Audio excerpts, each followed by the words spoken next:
Hello, আসসালামু আলাইকুম guys. আপনারা সবাই কেমন আছেন? আমি আলহামদুলিল্লাহ ভালো আছি। আপনাদের জন্য নিয়ে আসছি নতুন একটা বড় ভিডিও। দেখেন আপনারা সবাই, এই যে রাস্তা চক চারিপাশে।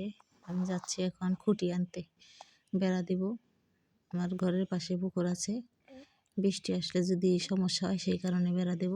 এই যে সামনে খুঁটির দোকান, সেই দোকানে যাচ্ছি খুঁটি আনতে, বেড়ার খুঁটি নেব। এই যে গাড়িতে উঠাইছি, এখন গাড়ি ছাড়বে। যে অটো রিক্সা আছে না, সেই অটো রিক্সা করে যাব।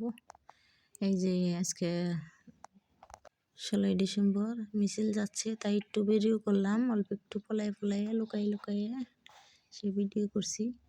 ওই যে যাচ্ছে অনেকগুলো মহিলা, গাড়ি যাচ্ছে। আর সাথে ফার্নিচারের দোকান আছে, আমি কিছু ফার্নিচার নিব, একটা ওয়ার্ডরোব নিব, পছন্দ হয়েছে। ওই যে এখানে আছে, আবার এই যে মিছিল হচ্ছে। ফার্নিচার নিয়ে আসার সময় দেখলাম এখানেও মিছিল হচ্ছে, তাই ভাবলাম একটু উঠাই, তো নিয়ে যাচ্ছি। এই যে খুঁটি বাড়ি আনছি, এখন নিয়ে আসছি।